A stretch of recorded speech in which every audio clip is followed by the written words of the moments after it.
Hi, Miss Ruva. Hi, everyone. Now, today we're going to do our first lesson on Nhemamusasa.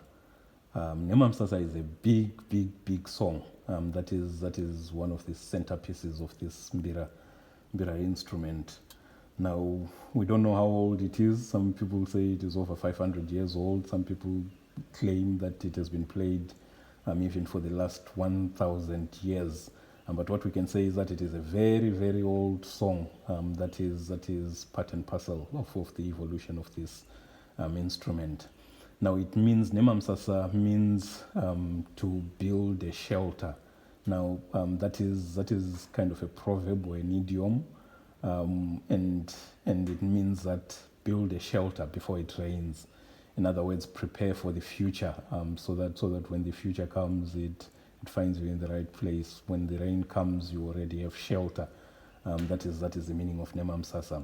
Now it is played during moments of success, because what you are saying is that I prepared for this future, and this future has seen me succeed.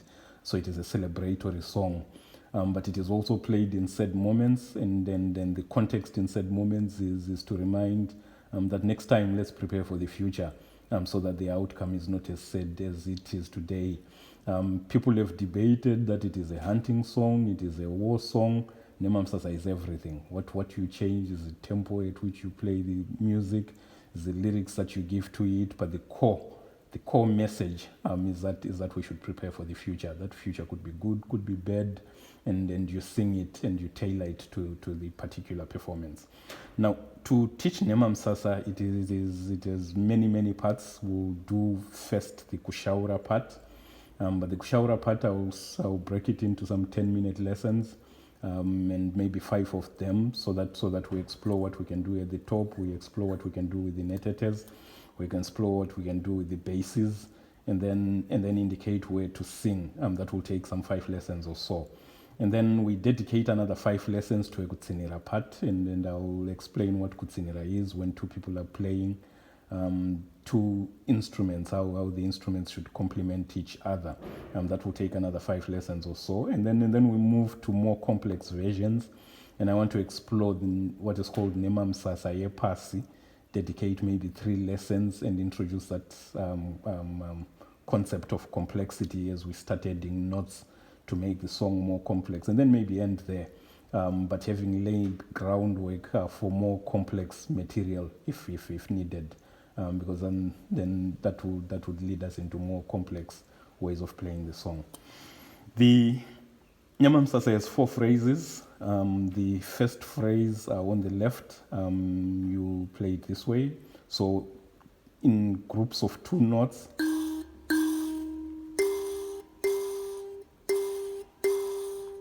that's the first phrase. Again.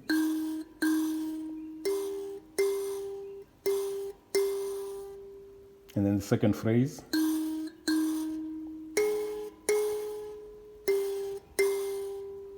Again.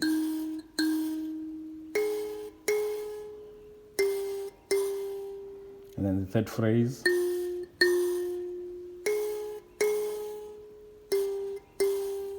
Again.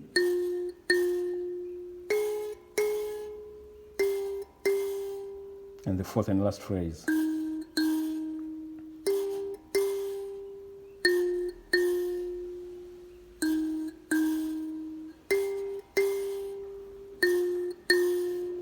So if we string all the 4 phrases from the first one to the fourth,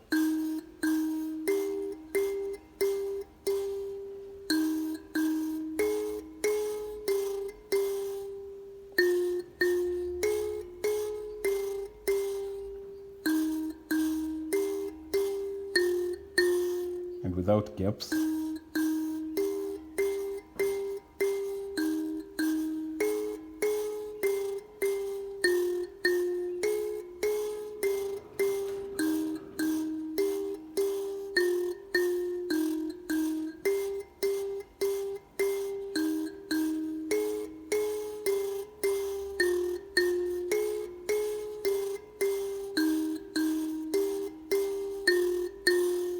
so this is it. This is the core of Nhemamusasa, and what you're supposed to hear is that the song starts somewhere, which is where the first phrase is, and then the pitches, the pitch increases a little bit on the second phrase. So this key here indicates those increasing pitches for the second phrase. And then for the third phrase, the pitches increase again, but starting with this one. So instead of this, we're starting on a higher pitch. And then the last phrase comes down. So this is what we call the structure of Nhemamusasa. You start somewhere, the pitch increases on the second phrase, and then gradually increases onto the third phrase, and then for the fourth phrase it comes down. And it's very important to hear it in the beginning because that is the structure of the song, the structure of Nhemamusasa. Once we start using alternative notes, that structure may be difficult to hear, but if you hear it initially, then it is implied in the rest of the song. You know, even when you hear alternative notes being played, you can still tell that it is Nhemamusasa. Now, on the right side, we also play 6 notes per phrase, and for the first phrase, you play 4 notes, and we're going to use just R1 and R2.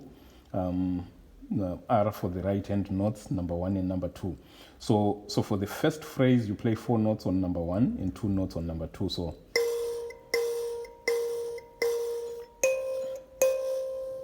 and so when you combine it with the first phrase on the left, you play alternating, starting with the left hand. So you go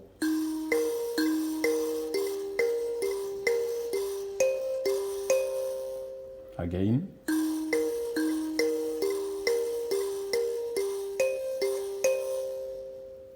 and then for the second phrase, you play 2 notes on 1 and then 4 notes on 2. So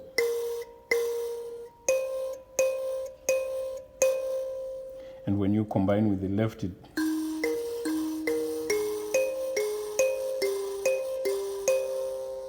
again,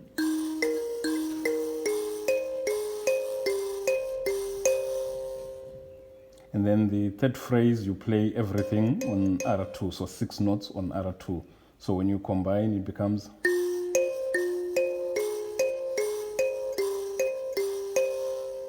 again,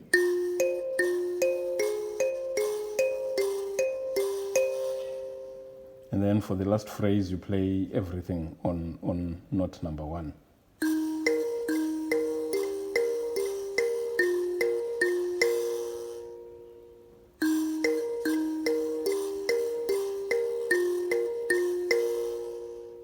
And so if we play all the 4 phrases,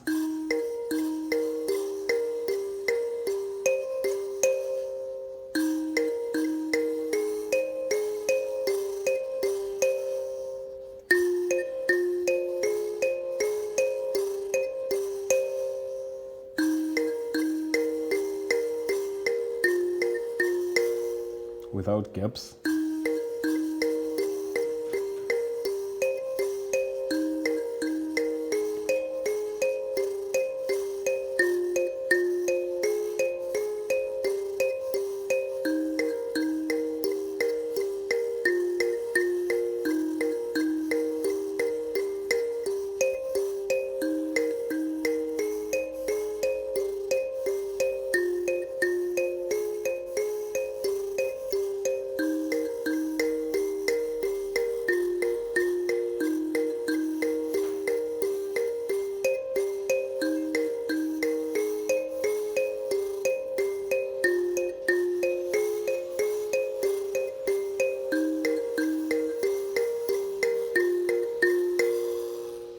so this is it. This is the core of Nhemamusasa. Now, I want to say 2 things before we conclude. One, this Mbira instrument is developed by adding keys to the peripheries, to the sides. So these netetes, they are instruments with just a few netete, but we've kept on adding these netetes. Same thing with these keys we've added, and we've also added the bass notes. So if one is to think back to when the instrument started, its core is just some 8 keys here, 5 on the left and 3 on the right. And in these keys, you've got the do, re, mi, fa, sol, la, ti, do in just these keys. And so when you play what I'm playing, which is the simplest here, it is also the most ancient part of Nhemamusasa. So if you imagine that you lived 1,000 years ago, when this instrument only had these keys, this is probably what you would play for Nhemamusasa. This is a very important part, which some people call pekumatare, meaning some quiet part that is played when people discuss important issues, but also a reflection on how people played the instrument long ago. Now, the second point that I want to make is that since we started out with Pfumvuparuzeva is just two phrases of Nhemamusasa. So if you play the first two phrases, the first and the last phrase of Nhemamusasa, you come up with Pfumvuparuzeva. So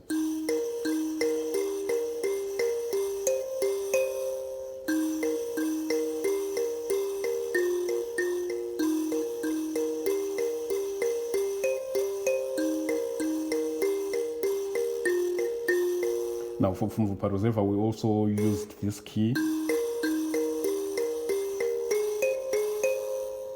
That is one variation of playing it. But I think what I want you to see is that Pfumvuparuzeva is the first phrase and the last phrase of Nhemamusasa. Many of these Mbira songs are related, and once you know how they are related, whatever you learn from Pfumvuparuzeva, you can transfer it onto Nhemamusasa, or it's actually the other way. What you learn from Nhemamusasa, you can use it to enrich how you play Pfumvuparuzeva. But for now, we'll stop here. We've got a basic part. We were playing these 4 keys to define the structure of Nhemamusasa, and on the netetes we're playing just the 2 keys here. And this is a very important and ancient part of Nhemamusasa. And that's it for the introduction. Thank you.